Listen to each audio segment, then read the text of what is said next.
மோடி ஆட்சியில் இந்தியா எப்போதும் இல்லாத அளவிற்கு பேராபத்தில் இருக்கிறது.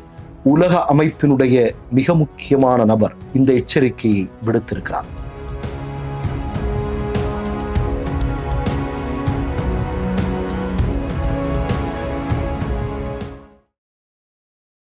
மிஸ்டர் பர்ஃபெக்ட் எக்ஸ்ட்ரா கோல்டு திருமணமான அனைத்து ஆண்களுக்கும் ஒரே தீர்வு. ஹலாலான இயற்கை வையாகரா. மாநிலம் மற்றும் மாவட்டம் வாரியாக டீலர்களும் தேவைப்படுகிறார்கள். இந்த சேனல் மக்களுக்காக செயல்படுகிறது என்று நீங்கள் நம்பினால், வாய்ப்பிருந்தால் எங்களுக்கு முடிந்த உதவியை செய்யுங்கள். வணக்கம்.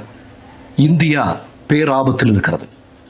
மோடி ஆட்சியில் இந்தியா எப்போதும் இல்லாத அளவிற்கு பேராபத்தில் இருக்கிறது. இதை வேடிக்கை பார்த்து கொண்டே இருந்தால் மிகப்பெரிய இனப்படுகொலைக்கு இது இட்டு செல்லும். உலக அமைப்பினுடைய மிக முக்கியமான நபர் இந்த எச்சரிக்கையை விடுத்திருக்கிறார். Massive, systematic and dangerous.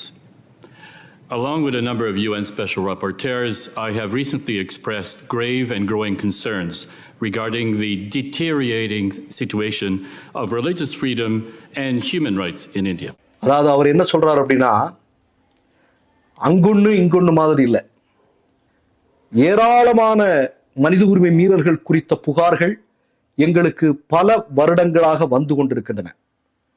இப்போ என்ன நடக்குது அப்படின்னா, திட்டமிட்டு இவர்கள் நடத்தி கொண்டிருக்கிறார்கள் என்பது பகிரங்கமாக தெரிகிறது. குறிப்பாக மணிப்பூர் விஷயத்தை பத்தியெல்லாம் அவர் சொல்றார். என்ன அப்படி நீங்க பாத்தீங்கன்னா, இந்தியா உலகிலேயே மிகப்பெரிய இராணுவத்தை கொண்ட நாடு. அது விமானப்படையாகட்டும், கப்பல் படை, இவற்றிலெல்லாம் உலகத்தினுடைய மிக முக்கியமான வல்லரசு நாடுகளோடு போட்டி போடக்கூடிய அளவிற்கு திறன் படைத்த நாடு நம்முடைய நாடு. இவ்வளவு வாய்ப்புகளும் வசதிகளும் இருந்த பிறகும் கூட 3 மாதத்திற்கு மேலாக மணிப்பூரில் மிகப்பெரிய அளவில் மக்கள் கொல்லப்பட்டு கொண்டிருக்கிறார்கள். உடைமைகள் சேதப்படுத்தப்பட்டு கொண்டிருக்கிறது. தேவாலயங்கள் எரிக்கப்படுகின்றன. ஆனால் இம்மி அளவு கூட அங்கே ஒரு சிறு அமைதியை நிலைநாட்ட முடியவில்லை என்றால், அங்கே திட்டமிட்டு பல்வேறு விஷயங்களை அரங்கேற்றிக் கொண்டிருக்கிறார்கள் என்பது தெரிய வருகிறது என்று சொல்கிறார். கூடுதலாக அவர் சொல்லக்கூடிய விஷயம் என்பது, இது இப்படியே போனால் மிகப்பெரிய இனப்படுகொலைக்கு இவை இட்டு செல்லும் என்று சொல்லப்படுகிறது. ஒண்ணும் இல்லைங்க, நேற்றைய தினம் என்ன நடந்தது பார்லிமெண்ட்ல ஒரு பாஜக எம்பி போர்வையில் இருக்கக்கூடியவன் என்ன சொன்னான்? இந்தியாவில் இருக்கக்கூடிய ஒட்டுமொத்த முஸ்லிம்களையும் அவதூறு செய்தானா இல்லையா? இன்று வரையில் அவன் மீது ஒரு சிறு நடவடிக்கை எடுக்கப்பட்டிருக்கிறதா? சபாநாயகர் பார்த்துட்டு இருக்காருங்க. இது ஒரு ஜனநாயக நாடு. அவனை கழுத்தை பிடிச்சு வெளியே தள்ளணும் இல்லையா? அவன் இந்த நேரத்துல சிறையில இருக்கணும் இல்லையா? அதனாலதான் நான் சொல்றேன், இதையெல்லாம் நடந்தாலும் வேடிக்கை பார்ப்பவர்களாக அதிகாரத்தில் இருப்பவர்கள் இருக்கிறார்கள். இப்படி பேசும்போது சிரித்துக் கொண்டிருக்கிறார்கள். இப்படி நடப்பதை மீண்டும் மீண்டும் அதில் எண்ணெய் ஊற்றி தீ காய நினைக்கிறார்கள் என்பதை எச்சரிக்கையோடு பதிவு செய்திருக்கிறது இந்த அமைப்பு. இது நான் திரும்பவும் சொல்றேங்க, இது நம்ம இந்தியாவில் இருக்கக்கூடிய எதிர்க்கட்சிகள் மிக முக்கியமானதாக எடுத்துக்கொள்ள வேண்டியிருக்கிறது. மக்கள் இதை மிக முக்கியமானதாக எடுத்துக்கொள்ள வேண்டியிருக்கிறது. அவருடைய அந்த உரையினுடைய அந்த மிக முக்கியமான விஷயங்களை நீங்கள் கண்டிப்பாக கேட்க வேண்டியிருக்கிறது. இப்போது கேளுங்கள். Number of UN special rapporteurs, I have recently expressed grave and growing concerns regarding the deteriorating situation of religious freedom and human rights in India.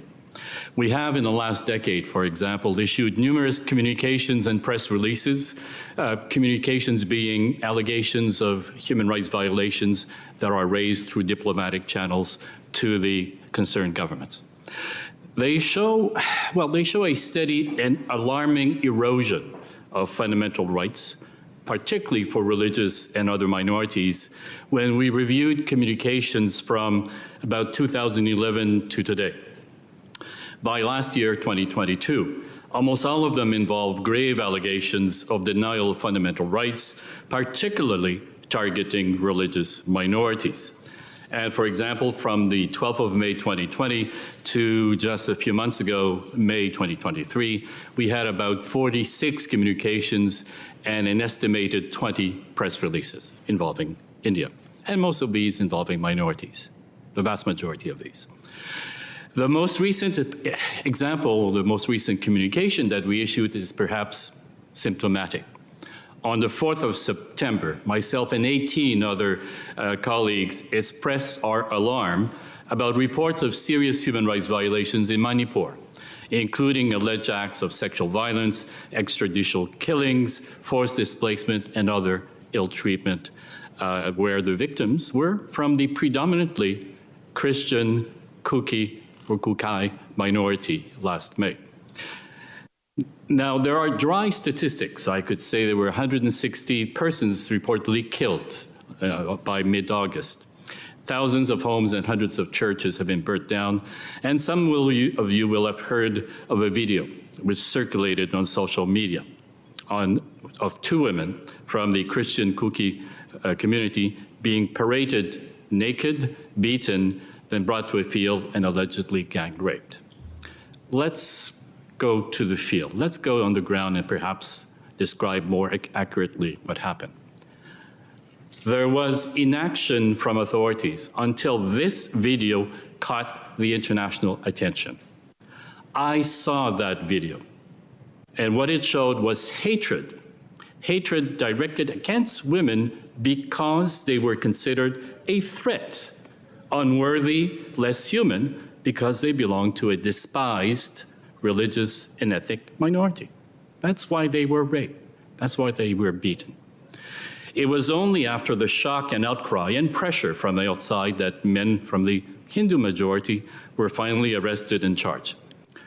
By the way, these individuals for months circulated freely and behaved with complete impunity for months, despite the highly visible, public, and horrific nature of what occurred. And this, unfortunately, is not an isolated incident. We receive multitudes of reports of attacks, rapes, lynchings of members of religious minorities. We also have reports of national, state, and local religiously discriminatory policies and legislation targeting, well, amongst others, and you've mentioned some of these, Chair, religious conversion, interfaith relationships, the killing of cows. மற்றொரு நிகழ்வில் சந்திப்போம். நன்றி, வணக்கம். My name is red சேனலை subscribe பண்ணிக்கோங்க. அதுக்கப்புறமா பக்கத்தில் இருக்கிற ஜாயின் பட்டனை கிளிக் பண்ணீங்கன்னா ஒரு நியூ பேஜ் ஒன்று ஓப்பன் ஆகும். அதுலேயும் ஜாயின் பட்டனே கிளிக் பண்ணிக்கோங்க. அதில் பார்த்தீங்கன்னா credit R debit card options இருக்கு. இதில் உங்களுக்கு விசா, மாஸ்டர் கார்டு, ரிப்பே அப்படின்னு 3 ஆப்ஷன்ஸ் கொடுத்துருக்காங்க. அதில் நீங்கள் எந்த கார்டு சூஸ் பண்ணுறீங்களோ அந்த கார்டோட நம்பர் என்டர் பண்ணிக்கோங்க. அப்புறமா கார்டோட வேலிடிட்டி மந்த் அண்ட் இயரை டைப் பண்ணிக்கோங்க. அடுத்தபடியா உங்க கார்டோட பின்னால சிவிசி கோடுன்னு சொல்லிட்டு 3 நம்பர்ஸ் கொடுத்துருப்பாங்க. அந்த நம்பர் இதில் என்டர் பண்ணிக்கோங்க. அப்புறமா அட்ரஸ் அண்ட் இன்ஃபர்மேஷன் என்டர் பண்ணிட்டு பைங்கிற பட்டனை கிளிக் பண்ணிக்கோங்க. ஒருவேளை உங்க கார்டு நம்பர் இன்வாலிட்னு காமிச்சிச்சுன்னா உங்க கார்டுல இன்டர்நேஷனல் யூசேஜை எனேபிள் பண்ணுங்க.